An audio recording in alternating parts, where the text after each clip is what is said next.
તો છેલ્લા ઘણા સમયથી બનતો આવે છે। આજ પૂરી બાતમીની આધારે કોડીનારના શેઢવા ગામથી 6 ગાયું ભરવામાં આવી, જેમાં 2 વાછરડા હતા। સરપંચના દાખલા સાથે ઉલ્લેખ કરી અને આ ગાયું જૂનાગઢ રવાના કરવામાં આવી।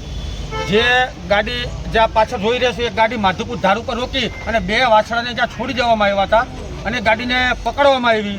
જ્યારે એની તપાસ કરવામાં આવી તો આ ગાડી છેલ્લા એમ તો કહેતો લાંબા સમયથી રોજ ગાયું લઈને જૂનાગઢ લઈને જાય છે। અમને એવો ડાઉટ છે કે આ ગાયોને કતલખાને લઈ જવામાં આવે છે। આ ગાડીની અંદરથી જેટલા પણ સરપંચોના દાખલા કાઢવામાં આવ્યા એમાં કેશોદ તાલુકાના છે, વેરાવળના છે, કોડીનારના છે અને તાલાળાના છે। 20 જેટલા દાખલા અહીંયા કાઢવામાં આવ્યા છે। એમાં સંપૂર્ણપણે 7 ગાયો, 5 ગાયો, આમાં પાર્સિંગ તો બે ગાયોનું જ આવે છે। તો અમારો એવો 112 ને બોલાવી અને અમે પૂરી તપાસ કરવા માટે તાલાળા પોલીસ સ્ટેશન ગાડી લઈને આવ્યા છીએ। અને આની પહેલા જન્માષ્ટમીના દિવસે પણ આ જ ગાડી, આ જ ડ્રાઈવર પકડાયેલા હતા, પણ કોઈ કાર્યવાહી થયેલ નથી।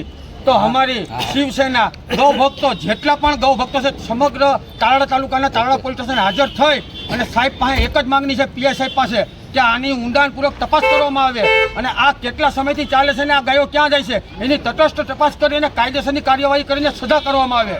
આ ગાય માતાને રાષ્ટ્ર ગાય માતા માટે અમે છેલ્લા 10 વર્ષથી લડાઈ આપીએ છીએ અને આ ગાય માતાનું અત્યારે કતલખાને લઈ જવામાં આવે છે। તો આની ઉપર અમે પૂરી કાર્યવાહી થાય। જો કાર્યવાહી નહીં કરવામાં આવે તો અમે ધરણા પર બેસીને પણ આની ઉપર કાર્યવાહી કરશું અને આવનાર સમયની અંદર આવો બનાવ ફરી ના બને તેવી અમારી બધાની માંગણી છે। વિજયભાઈ, આજે કેટલી ગાયો પકડી છે, કેટલા સમયથી આ ચાલે છે?